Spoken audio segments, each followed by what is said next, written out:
Your DNA is passed down from your biological parents that they inherited from their biological parents. But what if I told you that your own genetic makeup affects your own physical performance? Well, you'd probably say, I know that already, mate, but hear me out. Back in 1954, Sir Roger Bannister became the first human to ever break the sub 4-minute mile. Experts said for years that the human body was simply not capable. I quote, "It isn't just dangerous, it is impossible." Many before the Englishman tried to break the 4-minute mile, falling short at every attempt. However, today around 1,500 men have achieved what was once labelled as impossible. But even more shocking, 13 runners accomplished this very milestone within 6 months of Sir Roger Bannister pulling off the impossible. The world record today, which was set back in 1999 by Hisham El Gourouch of Morocco, is an incredible 3 minutes and 43 seconds, which is almost 17 seconds faster than what experts stated could not be done. I'm 25 years old, which means that I'm not far away from my peak physical fitness. Back in 1933 was when my granddad was born, which means around the time Sir Roger Bannister broke the world record in 1954, my granddad would have been around his athletic prime too. In 2 generations, are we saying that the human potential has improved by 17 seconds in the mile? Or are these radical developments down to improved technology in training equipment, or perhaps just a better overall understanding of training methods and practices? Remember though, 13 runners entered the sub 4-minute mile club within just 26 weeks of the first to do it. Did any drastic changes occur inside the training methods, or were there any major breakthroughs within the product development of running shoes back in 1954? Nope. The human mind is so powerful when it comes to physical performance. Whether good or bad, the human mind is incredibly powerful during physical activities. When you're operating holistically, mind, body and spirit, in other words, your physical capabilities coexisting with a genuine belief and desire to succeed, humans can do the unthinkable. There are Greek myths of the first ever man to attempt a marathon dying during his race. Now, as much as it does happen people die from exhaustion during running or long runs, ultra running, it is very uncommon for it to not be cardiac diseases or cardiac arrests or related to severe dehydration. And the main reason for that is the mind will most likely or most often fail before your body does.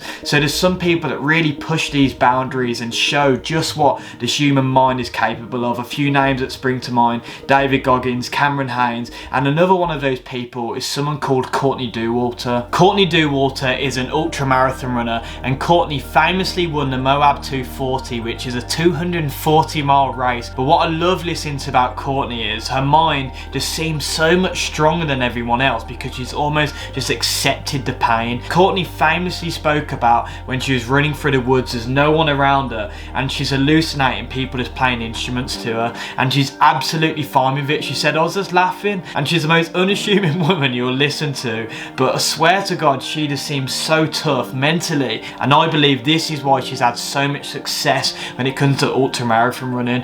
When your mind is on your side, you are much more capable of what you believe possible. Natural selection is a key mechanism of evolution. The changes in the heritable traits characteristic of a population over generations. The change come as a result of current limitations to evolve better suited to their environment. Eliud Kipchoge is without doubt the best marathoner to ever exist and the only man to ever run a sub 2-hour marathon. Kipchoge's 1 hour, 59 minutes and 40-second marathon at the Ineos 159 Challenge meant that he ran the 26.2 miles at an average mile pace of 4 minutes 35 and an average kilometre pace of 2 minutes 50. Just to put that into context, that's 400 metres every 68 seconds. I run marathons too, and believe me, that is absolutely absurd. The Kenyan is the current reigning back-to-back Olympic champion, but what separates him from everybody else? You see, there's no doubt that Kipchoge trains incredibly long hours, running around 136 miles per week,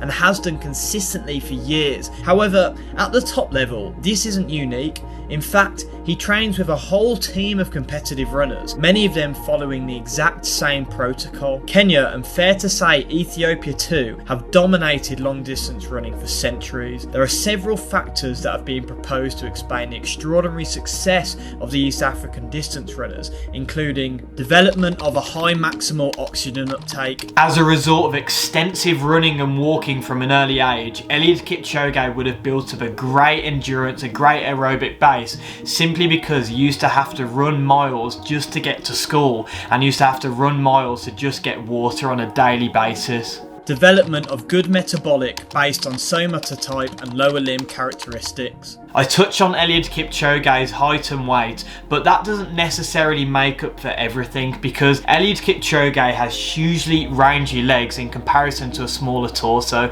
Now you imagine if someone might be the same height as him, 5'4.5" inches tall, but their legs might be 2 inches shorter than him and they might have a longer torso. That doesn't work out to be a good marathon runner in relation to Eliud that has a rangy stride, so he doesn't have to do anywhere near as much strides as the next person that has shorter legs than him. Living and training at high altitude. Serious athletes from all around the world seek out to train at high altitude. Why? Well, there are two main reasons. First main reason is the higher you are above sea level, or the higher altitude you're training at, means that the air is thinner and there is less oxygen within the air. For example, in running terms, if you get used to running at a certain pace, then when you go to compete at somewhere that's closer towards sea level or at sea level, then you're going to be able to run at a much faster pace if you get used to running at a pace with thinner air. And the second reason is training at high altitude, but more so living at high altitude, is increased pressure on your body, which reduces the amount of inflammation that your body develops from training and ultimately improves recovery. Motivation to achieve economic success. Kenya and Ethiopia are both described as third world countries due to their severe cases of poverty.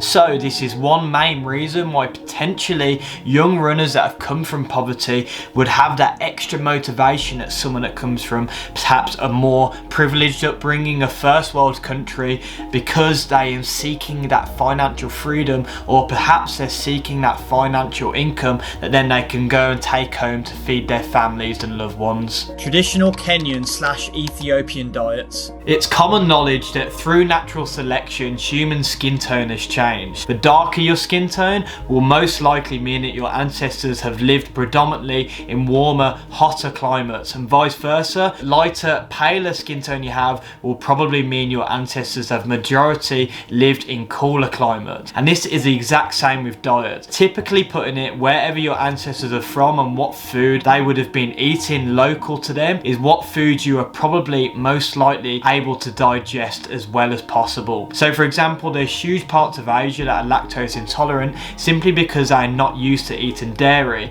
where England, for example, or Britain, people typically can consume dairy because of the huge amount of cows in Britain. And this is why Eliud Kipchoge, or Kenyans and Ethiopians, are so good at running. And their diets are hugely carbohydrate rich and fat rich, from flatbreads and ugali, which is a carbohydrate starchy rich dish, and all of these marathons will typically have this. And their diets are very low protein because the amount of poverty in Kenya and Ethiopia, meat will cost more money, so they'll go for these carbohydrate filling dishes. And this is actually perfect for marathon running because the low protein means that they're not actually building muscle mass, because protein builds and repairs muscles. So this high carb, high fat diet means that they're better runners because, again, the less body weight they have on them, the less muscle mass they have on them, which means the less oxygen that their body requires, and also means that they're going to be able to have better cardio and run at a faster pace and be more comfortable with it. As a competitive athlete is always looking for that extra 1%, this got me thinking,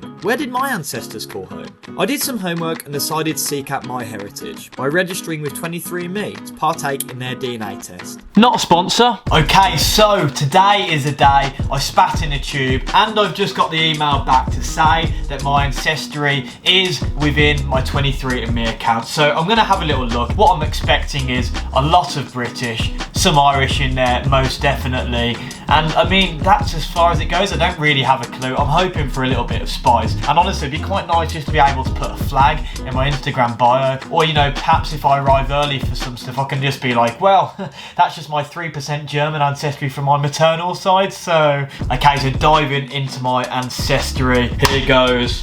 I'm just ready for it to tell me I'm just white AF. View your ancestry composition. Come on, let's give me a little bit of juice in there, a little bit of spice. 100%, 99.9% Northwestern European, British and Irish. Fuck off the British, man. My family clearly didn't move far. Greater London, County Galway in Ireland, so yeah, British and Irish. And 13.4% French and German. So basically, what this is, I'm literally, I don't know, 13.4%, is that enough for me to put French and German flags in my bio? That's actually quite high, to be fair. I didn't expect that. So basically, what this is telling me from an athletic point of view is that my ancestors would have most likely eaten coffee and potatoes. So, right, let's deep dive into this, shall we? Your results, 99.9% Northwestern Europe, 86.5% British and Irish, United Kingdom, highly likely match, Ireland, possible match, okay, so it's not highly likely, so I'm not sure exactly how accurate this is, but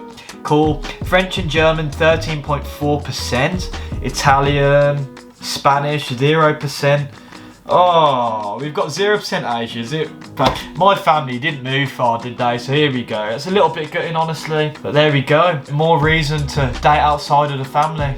Even if you have the same or slightly worse genetics than your parents, I'm telling you that you have the potential to be a better athlete than they are. We have the accessibility to almost unlimited data and training methods at the touch of our fingers through our smartphones on the internet. And the second main reason is because we have much better training equipment. Running shoes, for example, I've seen a huge improvement in like the last 10 years. They've grown by mad amounts with these carbon fiber plates and this responsive foam. They're lighter, they actually spring you forward, and this is only going to get better and better and better. And the last thing is we have the knowledge or the accessibility to actually discover our own DNA, which is something we've never had access to before. So you can see where your ancestry is from, where your DNA is from, and then you can actually look what food you're going to be able to digest. So we have everything in our favour, and I imagine this is only going to keep getting better and better and better, and this is why you're a better athlete than your parents. Let me know what you guys think in the comment section below, and if you guys have enjoyed today's video, subscribe, comment, like the video. It helps me out in the algorithm and I'd hugely appreciate it.